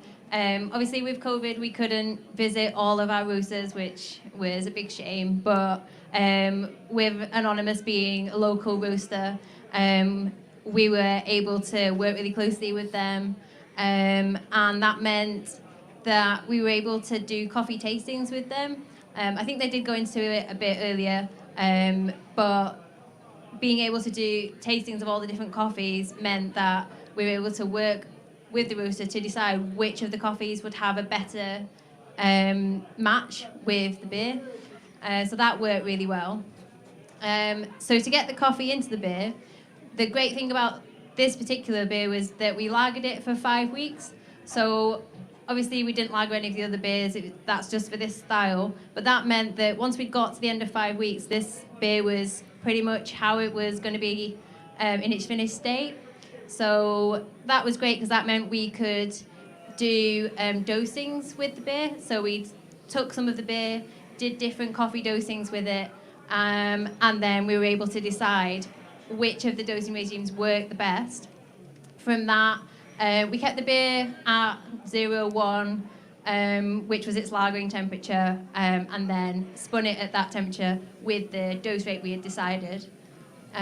So that was quite unique, and something that we hadn't been able to do before, which is what makes the beer so well balanced with the coffee.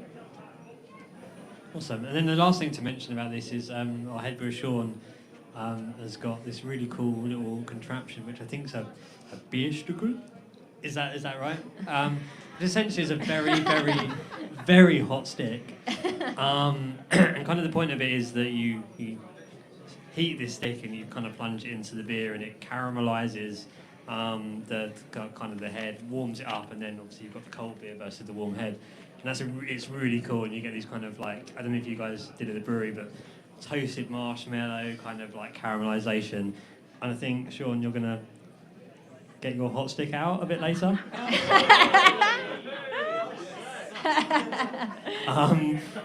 So we will be doing some demonstrations over at the Barista bar. So do check that out. Hopefully we'll get a chance to do that. Yeah, is there any questions not about Sean's stick? Is there any questions at all about this beer? Oh, no? Okay, no. Oh, we've got a question over here. Just run to the back. When introducing coffee, would you change the yeast or go for a specific yeast that wouldn't hide the flavour? So this particular beer was made with a Bavarian yeast, obviously to match the style. But that was more because we wanted it to work well with the box style as opposed to with the coffee. Any more questions? Anything coming from the stream, Tim? Nope. No? Oh, one more. You mentioned on this you got the chance to sort of like test out different ratios. Are the other ones just done like quote unquote blind, like just an experiment? It's not like a test kit or anything.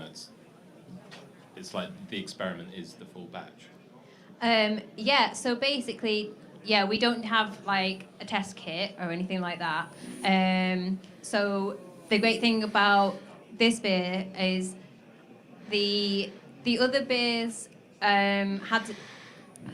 because we didn't lager them and they weren't in their finished state when we added the coffee, you can't be sure how that coffee will present itself in the finished beer. You're just going off your judgment and your experience, hoping that it will be how you want it to be. Because obviously, once you've added the coffee, normally you would be centrifuging that beer, you'd be carbonating it, and it would chilling it, and that all changes the taste of the coffee and the aroma as well. Whereas with this beer, because it was pretty much in its finished state when we added the coffee, that's why we had a lot more control over how the coffee was going to taste in the beer.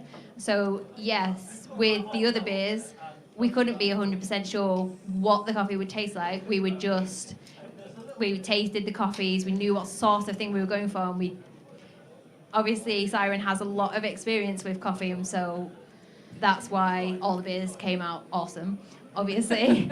But yeah, we didn't know at the start how great they would come out. That was just because all the brewers are great. Great answer. Any more questions? Should we move on to the last beer? I can see some very excited faces in the crowd about the last beer. Anley's obviously handing out some of the beer to you guys. So it's for you on the live stream on the last beer, which is Mucha Mocha. So let me take the glass, guys. And you need an extra hand.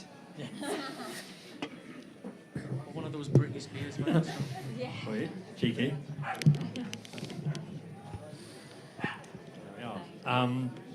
So this is Mucha Mocha, which I think is a great name. It probably just does what it says on the tin, really. Yeah. Cheers, everyone.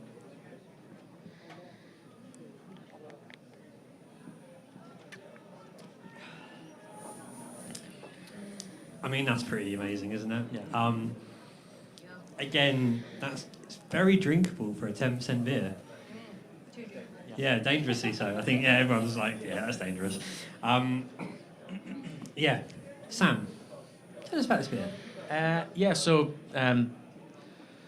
this guy is an absolute beast. So basically, I think one of the go-to styles when you're thinking about, coffee and beer. Imperial stouts, gets, most votes every time. You've got that, I know that Sean and Andy were talking about perceived, flavors in dark beers from your dark malts, perceived coffee flavors and all that sort of stuff. This guy, we approached it like we would any Imperial stout, just go wild with like all the different malts in there, lactose and muscovado, all the the things that we put in the kettle. With this, the one thing that we didn't try was adding coffee in extra stages of the process. So what we did was some cold steep, something that we've done with a few of our beers over the years. So you steep various dark malts in the mash tun overnight with cold water, so you get like a cold extract, trying to get all those flavor and aroma without getting the astringency of those dark malts. Then we send that through to the kettle. What we did with this guy, which we've never done before, is include coffee in the mashing process. So we did that for each of the double mashes that we did.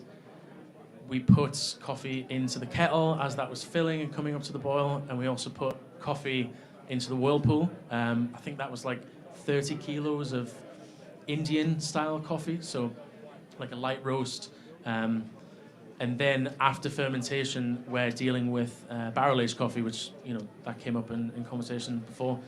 And that's something that we've aged on site in our bourbon barrels for around about 6 to 8 months.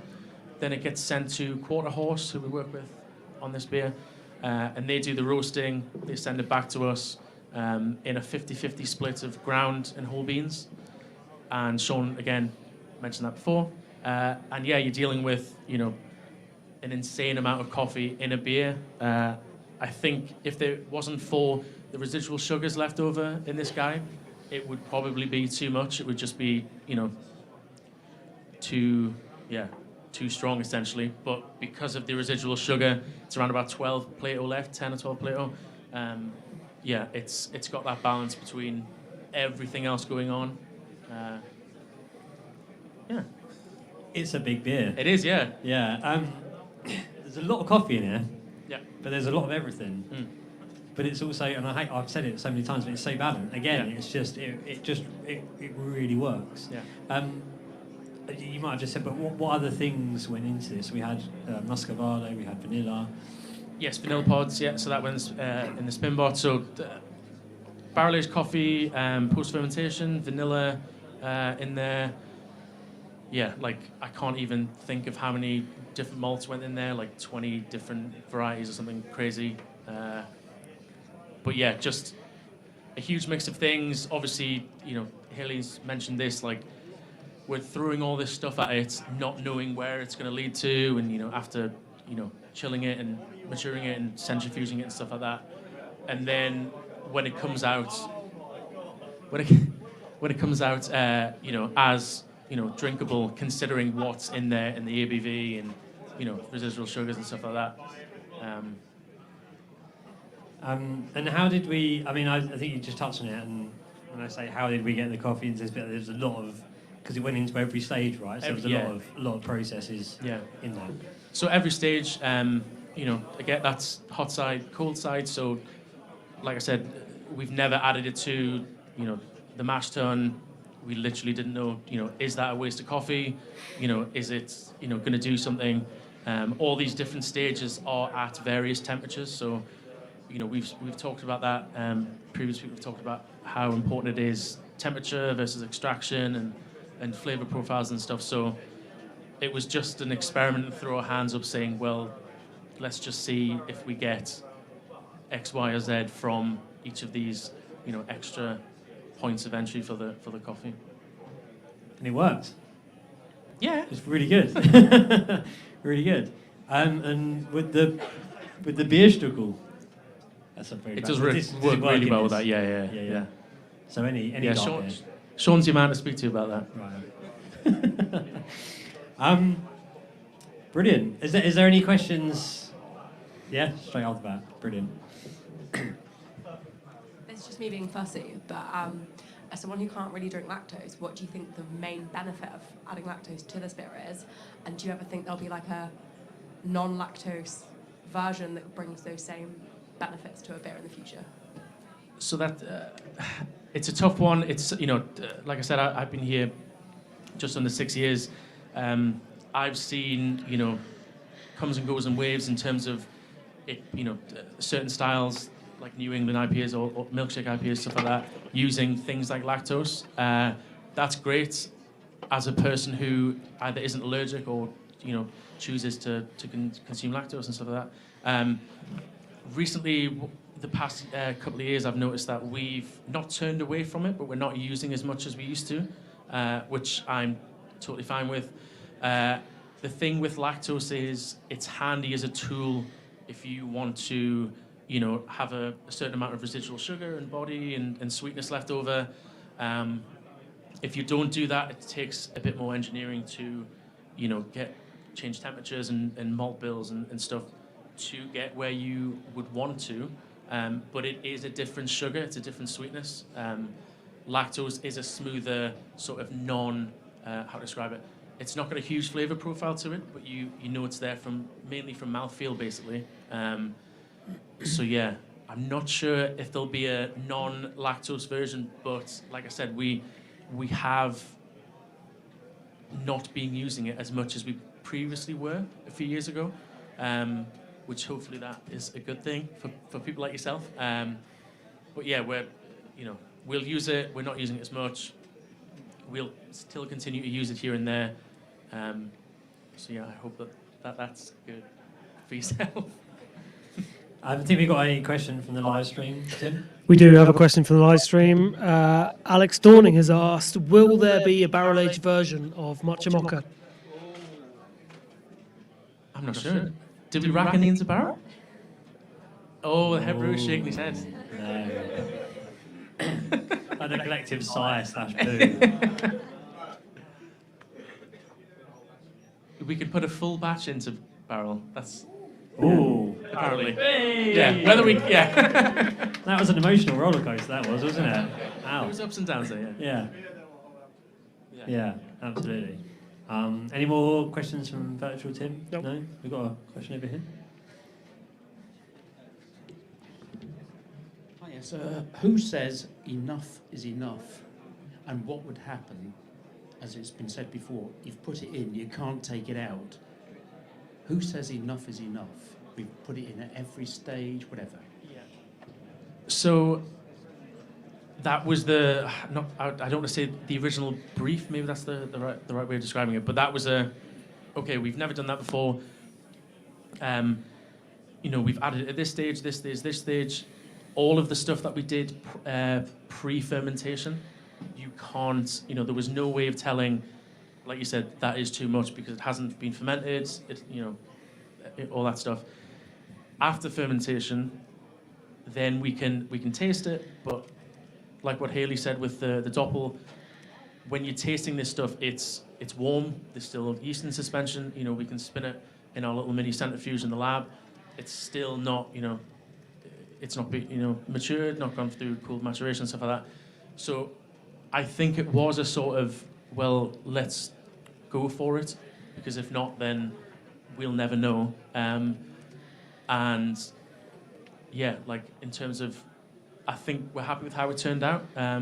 Whether we would use more in the future, I've got no idea. That's up to Sean. But yeah, this can happen with anything. Could be, adding too many hops or too much of this, whatever.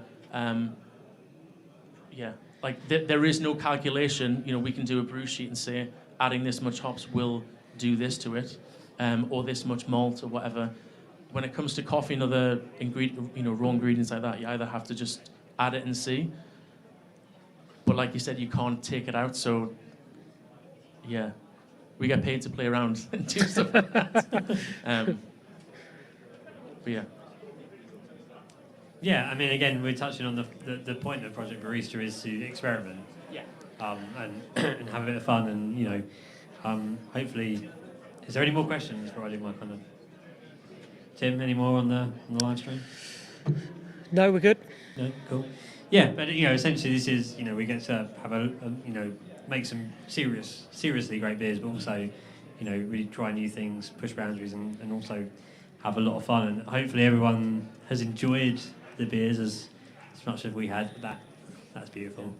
But hopefully you've all enjoyed the beers. They're all completely different from one another, and all showcase kind of the different coffees, the different styles, and kind of different skills and techniques that we have. But for those of you who enjoyed in virtually, thanks so much for joining in. For those of you who are here with us, we've still got a few more hours, so let's go for it. And look out for Sean's hot stick. Woo! Yeah. Awesome. All right, guys, back with me. Thank you so much for tuning in today. This was a really new thing for us to try and hybrid this event, so to do something live like this. And also bring you the live streams online. So hopefully it's gone okay. A few sort of technical issues at the start, but we got there. Hopefully it sounded okay. Thank you for all of your questions, though. Been really good to hear them, and hopefully most of them have been answered. Any more, feel free to tweet us at Siren Craft Brew, or send us a message on Facebook, again, Siren Craft Brew, or again, Instagram at Siren Craft Brew. And over the next few days, we'll endeavor to get back to you on those ones. In the meantime, obviously, enjoy these beers at home. Please do give us your feedback. Remember to rate them on Untapped, etc. Thank you to Clemson's and Sons, who were the coffee for Press to Zest, and to Hard Lines from Wales, who were the coffee for Extra Special Beans, and to QuarterHorse, who were the coffee for Matcha Mocha, or Mucka Mocha, or Matcha Mocha, as we've already had. And of course, Anonymous for Cafe Lungo. You can go to hard-lines.co.uk, hard-lines.co.uk to check out some hardline stuff. You can go to anonymouscoffee.co.uk, all one word, to check out some anonymous coffee. You can go to clemsonandsons.com, all one word, clemsonandsons.com, all one word, or you can go to QuarterHorseCoffee.com, QuarterHorseCoffee.com. Really hope you've enjoyed these streams. Thank you so much for your positive comments. Honestly, after sort of a year of doing all these virtual events and then coming back to doing something live, and then being sat in the corner of the live room doing a virtual event, it's kind of a weird thing, but I kind of love it. Thank you so much for all the comments. Really, really cool to hear from you all.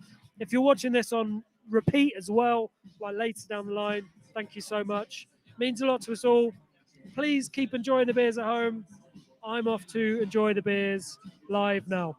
Thank you, guys. Catch you all soon. Come down to the tap yard, try some of our new pizzas, and make sure you feed back to us at Siren Craft Brew. Cheers. Bye.